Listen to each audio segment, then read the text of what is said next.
Hello, welcome to Confessions of a Frustrated Game Master. My name is Robert, the narrator, and thank you very much for joining me for another episode. It's been a while since my last episode of Confessions.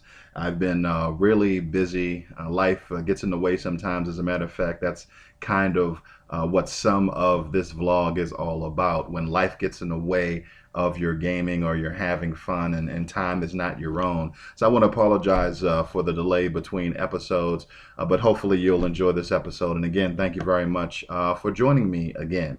So this episode of Confessions is going to be about the dreaded power gamer. Yes, the power gamer. There are a lot of different type of gamers out there, but tonight I want to talk about the gamer who just wants to make the most broken character that they can make. I have some experience with that in my games. And so that's what I want to talk about tonight, how to recognize, how to handle, and the kind of the goals and why a power gamer in your game can be bad. Now, I'm not definitely not saying that all power gamers are bad. I'm not even saying that power gaming in general is bad if that's what everybody's goal is at the table. There's no right or wrong way to role play as far as I'm concerned. Whatever everybody agrees on is awesome, and if that's what you want, that's fantastic. But for me, I've always kind of wanted more out of my games than kind of the video gameization of role playing, where you're essentially going from encounter to encounter and gaining more power and gaining more power, and not really having to role play or have any goals outside of making your character more awesome. And some of my games have ended because of the headbutting that has happened between me and maybe some of the optimizers, I also call them, in my game. So that's what we're going to talk about tonight. And it's just the part of this is the focus of players who really all they want to do is to kind of find the sweet spot or the loopholes in particular systems. And of course, some systems are able to withstand the optimizers better than other systems. One system that stands out to me as being not particularly able to stand up to the scrutiny of an optimizer or power gamer are the storyteller games by White Wolf Games, which they White Wolf Games, the gaming lines like Vampire, The Masquerade, or The World of Darkness is now owned by other companies. But in my past, I've played Exalted. I've played a little bit of Vampire, The Masquerade, and those games. And I've run Exalted. Actually, I don't think I've ever played. They were notoriously vulnerable to optimizers. They were really, really easy to take advantage of, really, really easy to find loopholes from my experience. And so, because I think that obviously, the system, the White Wolf system was called the storyteller system. So they really weren't trying to cater to optimizers. They were actually trying to tell great stories. So they weren't focused on making sure that the system could not be taken advantage of. So those are one of the systems that I found was really, really easy to break. And I'm actually running Fantasy Flight Games, Star Wars: Edge of the Empire, and I have found thus far that that system is not quite as easy to optimize and break. I have a player in my game who just joined my game last week, who is a little more experienced with the system than I am, owns all of the books, have read all of the books, and he tells me that there are some really broken combos in Fantasy Flight Games Star Wars system, and we haven't gotten to that point yet. So maybe the system is can be easily broken. Some the optimizers in my game actually didn't have the game books. They essentially created their characters and updated their characters from my copy of the book, and weren't able to take it home to really dig down deep with the system. So maybe the system is really breakable, but thus far, I haven't found that to be the case, and I really like that. But anyway, on to the first part of this episode: signs that you may have a power gamer in your group. How can you tell if you have a power gamer in your group? Well, one of the first signs that you have a power gamer or optimizer in your group is that if you notice that you have a player who never talks about their player's background or goals or motivations or personality. Every time you talk to this person, they always lead with, hey, check out this cool combination of mechanics that I found that really makes my character awesome. And I've put this together with this, and it really is broken. And I did a whole lot of work on finding the best optimized version of this character that I can make. You know, they never come to you and say, hey, look at this incredible background I've come up with, because I came from this family, or I'm from this part of the world, or I have someone who I really care about here, and it's really important to my character that I resolve this, and my character would never kill someone in cold blood, or my character is very greedy. That's how you probably get one of the first signs that you may have a power gamer in your group, is if they're always looking for the perfect combo of mechanics that can really take advantage of a game. And I definitely witness that kind of behavior in my games from who I suspected was a power gamer, and they never talked about character background. I think probably the most work they put into anything that wasn't an optimization of mechanics or rules in the game is when they thought of a character name. That probably was the only time that they really gave any thought to who this person was, other than a bundle of mechanics. So that could be a sign to you that, you may have a power gamer. And as I said, if that's not the type of game that you're running, that's not the type of thing that you want to reward in your game, then you may have an issue.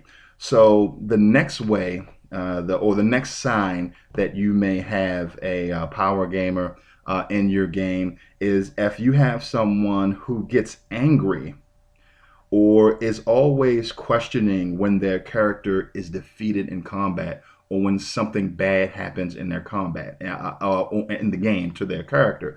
And I'm definitely not saying that, because I've had players in my game who question a lot when things bad happen to their character, and they're not necessarily the power gamer. So I don't want to say that when you see this in your game, that person is a power gamer, but I definitely notice that when something bad happened to the power gamer in my group, that they were always questioning, well, are you sure about that? Is that the rule? How did that thing happen to me here? How did that thing happen to me there? Because their main focus is to win the game. If you can win a role-playing game. So if something bad happens to their character, or they get their optimized monstrosity that they've put together has been defeated, they're going to want to know why, and they're going to question it. That's not always that's not as reliable as the first sign that I gave you, that they never talk about anything outside of all of the mechanics, the combinations that they found. But it can be something that can reliably let you know that you may be dealing with a power gamer. Another sign that you could be dealing with a power gamer in your game is if you have someone who wants to switch games a lot in your group. So something that I think every power gamer focuses on is whether or not they can find the perfect combination that takes advantage of the game. And, not every person who is a power gamer or has power gamer leanings will behave in this fashion. But I have noticed in my group that some of the optimizers in my group always want to go from system to system to system. And I think the reason for that is because they have a power gamer of a certain ilk has no other goal in mind for their character other than to have the baddest character, the most awesome character at the table. That's the only goal that they have. So once they have figured out that they can break a system and they have built the best character that they can build, or after they find out that the system is such that they really can't take advantage of a whole lot of loopholes to make the most powerful monstrosity at the table, they're ready to move on to the next challenge, because that's really the only goal that a power gamer of a certain ilk or a certain level really has in the game. So if you have someone in your group who's always looking to move on to the next game, and all they talk about is mechanics, and all they talk about is the great combos that they've come up with, the loopholes that they found in the system, and you have someone who gets upset when their character gets defeated or has a lot of questions. Well, you sure about that? You sure? Because my guy just got knocked out, and you may be a power gamer, and you may be dealing with a power gamer in your group if you get those signs, and that could be dangerous. Now, as I said at the top, power gamers are not bad. Everybody, there is no such thing as right or wrong when it comes to role-playing games. It may be a such thing as right or wrong in your particular game because you have a particular focus, you have a particular style, you have something that you're going for that either fits your style or doesn't. But I don't think in general there is a right or wrong. If you are the type of game master or the type of player who loves power gaming and think that that's fine, that's fine. And as I said, one person's power gamer is not the same as another. There are people who love mechanics, who love coming up with combinations, who also love coming up with goals and personalities and motivations for their character and want more out of the game than the next biggest gun or the next most powerful sword. So, just being an optimizer or power gamer, I think there's level to this, as I think Denzel Washington said, there's levels to this thing.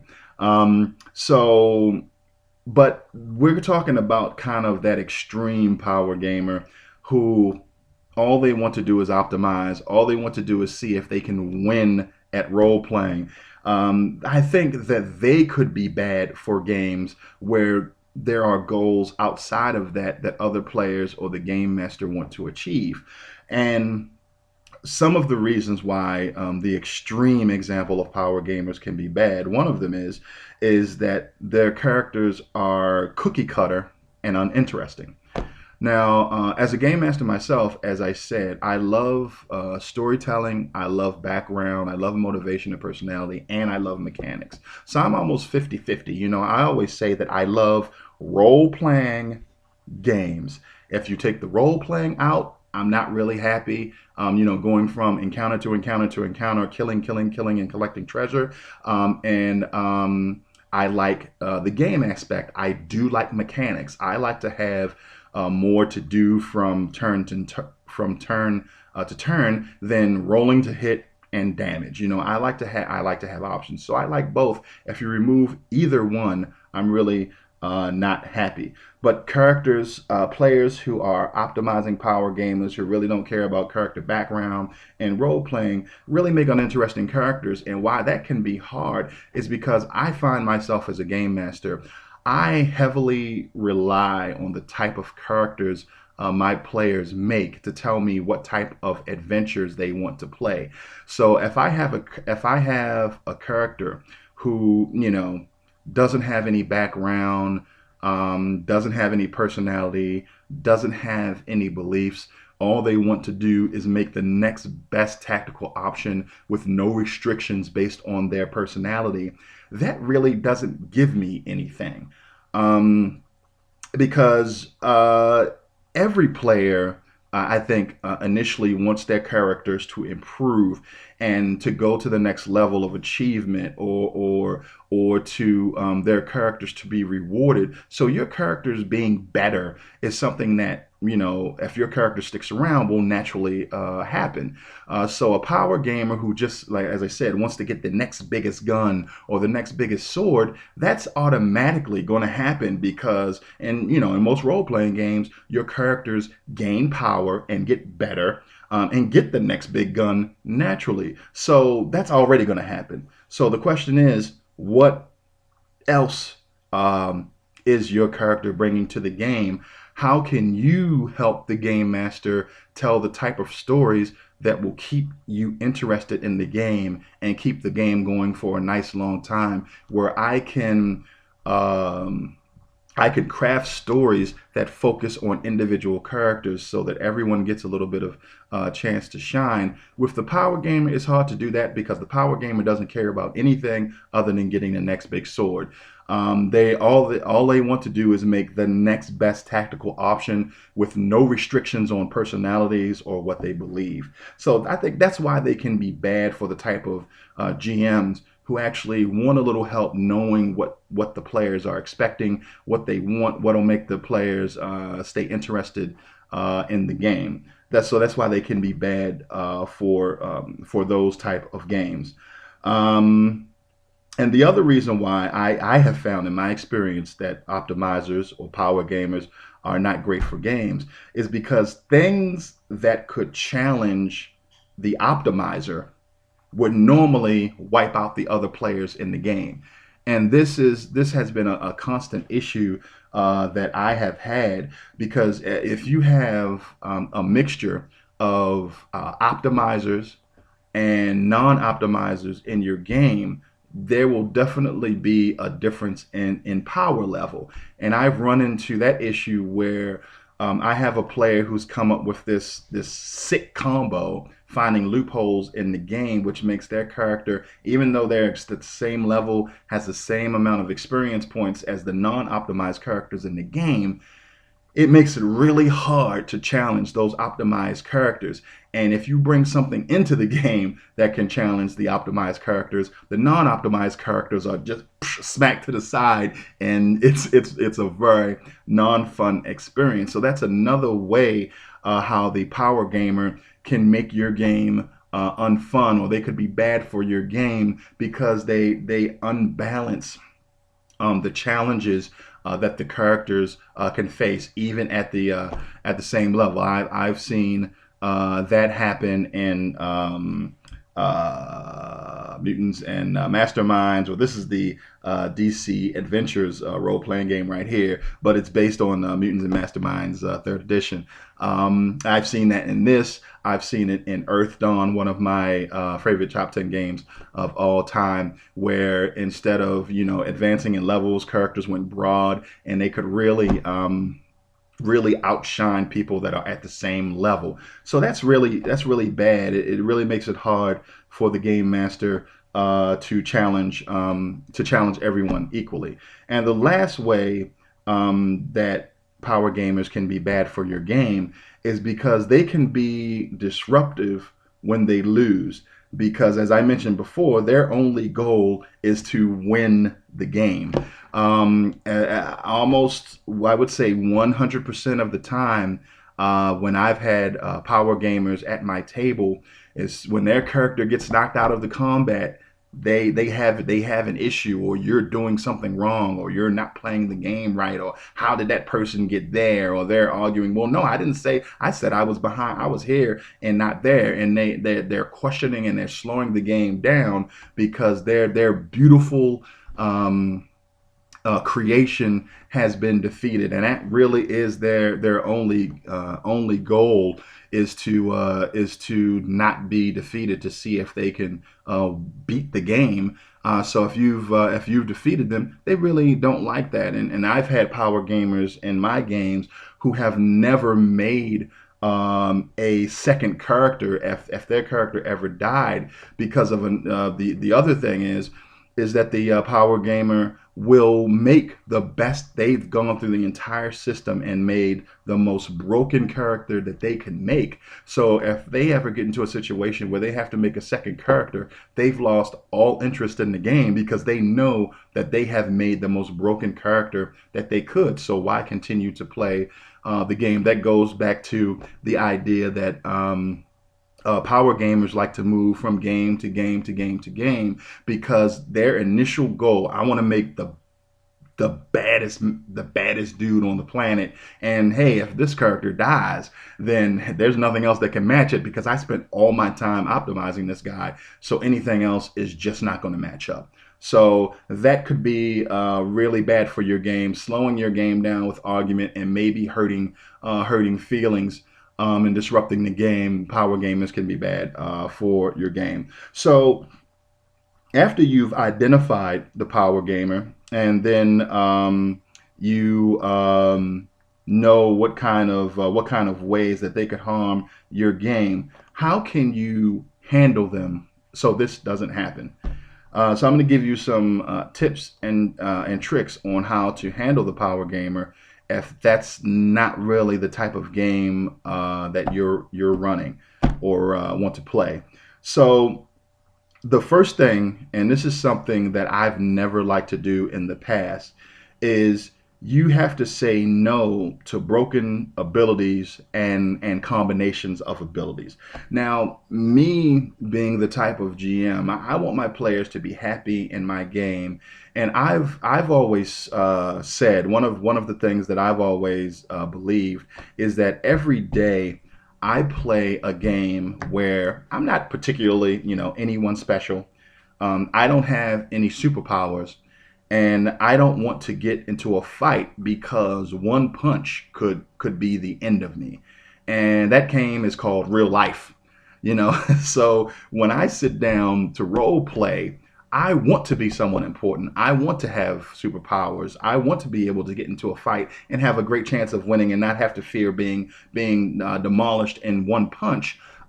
Because every other day I'm just a normal dude without those great abilities and without all that adventure in my life. So I don't like. I have in the past not liked saying no to players, even when my radar went off that wow, this may be too good, because I want to fulfill my wishes of being super awesome when I'm playing a role playing game. So I didn't like saying no.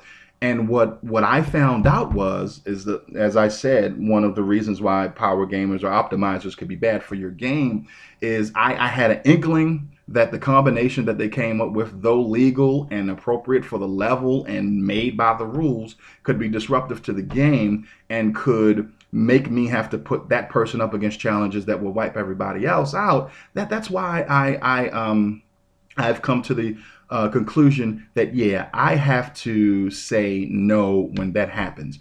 And so the way to handle power gamers in your game is if someone gives you their character and you see the combination of things and it would be very hard to deal with, or there is only a really small combinations of things that you could give an NPC to deal with the PC, don't allow it.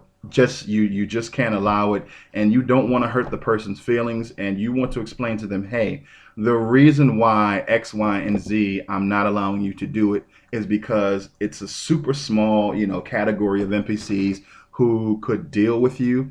And after a while, you're going to get tired of, oh, look, this other NPC has the same abilities that the other guy who kicked my butt has, because you have made such an optimized character that there's a limited number of things that can make a challenge for you. And it has always baffled me and I've actually had this conversation before with one of the optimizers in my group. It baffles me that an optimizer will spend so much time making the perfect, indestructible, undefeatable character to be okay when I defeat that character in combat or that character has a hard time in my game. And I've always been told, no, no, no, that's not a problem. And every time it happens, there was questions as to, well, that's not right. Did you handle that right? This is not fun. anymore. The person had hard feelings when their character got defeated. So, I mean, just logically, it doesn't make sense for someone to put all of that work into making a character and then be okay when that character gets defeated. It just doesn't make sense. It's like a football player putting in tons of work and working out and learning the plays and studying the opposing team. And when Sunday comes and they get defeated, I'm okay with it. I mean, I did a ton of work, but they defeated us, so what? I don't care. So it just doesn't make logic. It just doesn't make logical sense.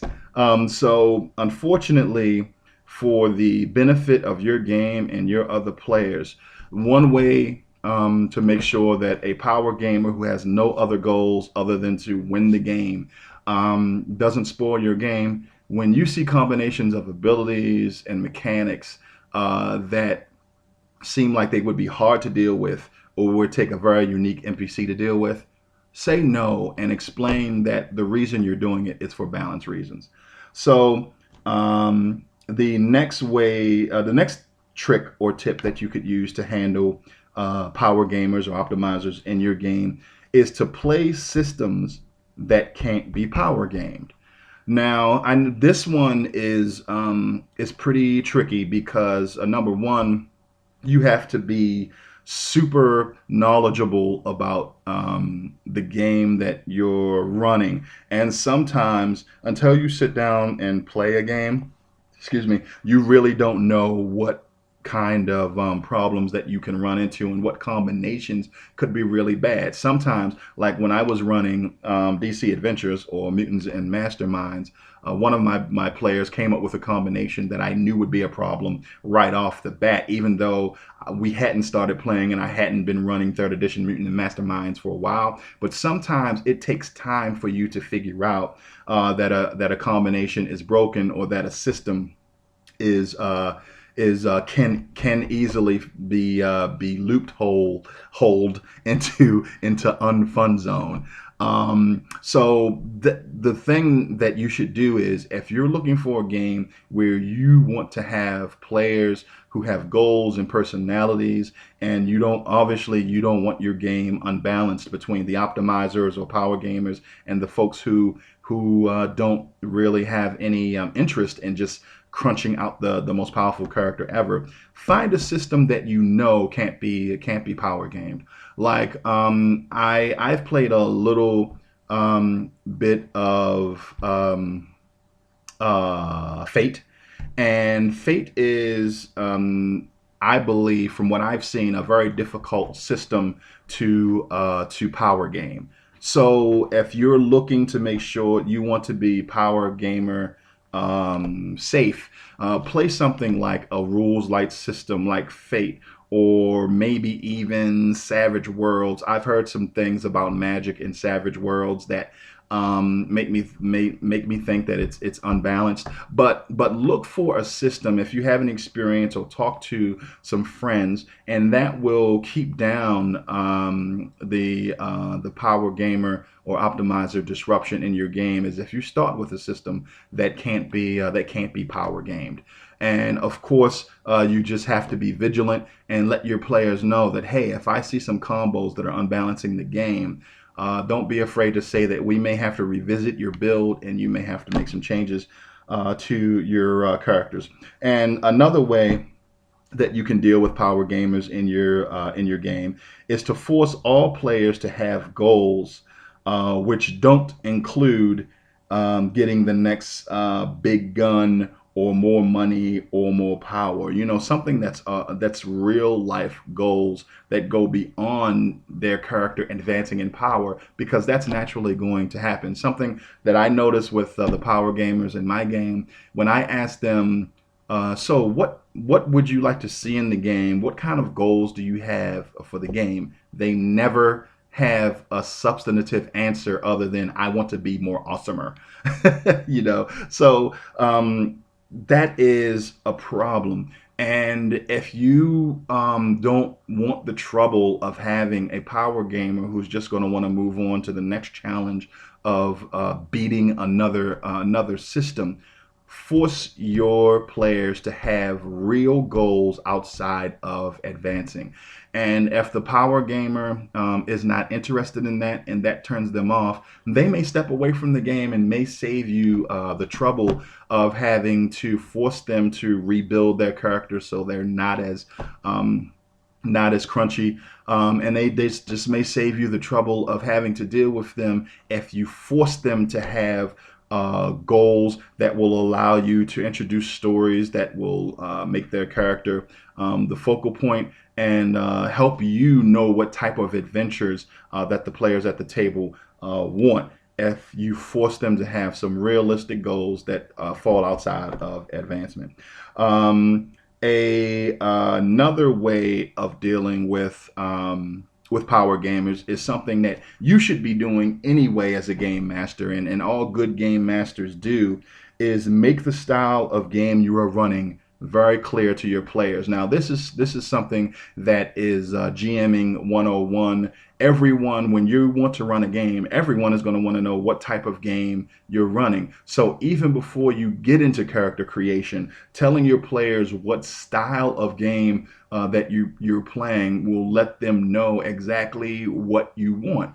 And if you tell them that there's going to be adventure and action and there will be combat, but I also want to depend on character personalities and have an emphasis on background and motivations for your character, that may let the power gamer know, hey, this is not really for me. This guy sounds like he actually wants to tell a story and doesn't just want to blow stuff up. So I'm probably not going to even play in this game. So that can go a long way to making sure that you don't have to deal with the power gamer if in advance, even before characters are made, you lay down that you're looking for characters who are more than just a collection of the flaws in a role-playing game so that they can be the most broken character possible.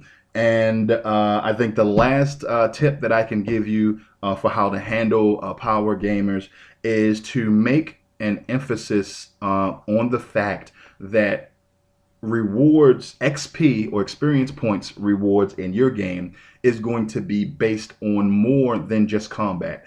As a matter of fact, what you may do is to not have any XP rewards for killing stuff. And that will that will quickly let the power gamer know that you're going to be expecting role-playing characters to play within their motivations. If the power game or the optimizer is making this super crunchy killing monstrosity, they're not going to get anything for being super awesome and killing stuff. They're going to get more rewards from role-playing, playing character goals, and motivations. So that's another great way to handle power gamers or optimizers in your game. So I want to thank you for joining me for this episode of Confessions of a Frustrated Game Master. I hope this helps you handle power gamers in your game if that's not the type of player who's going to fit your style. As I said, there's nothing wrong with power gamers if that's what you want to look for, and not every power gamer is created equal. Some power gamers are fine if you defeat their character in a combat in a fair fashion, and they won't want to leave your game or move on to the next game. So there's definitely levels to this, and hopefully my tips and tricks for this episode will help smooth out your game. So thank you again for joining me for this episode, and good night or good morning wherever you are.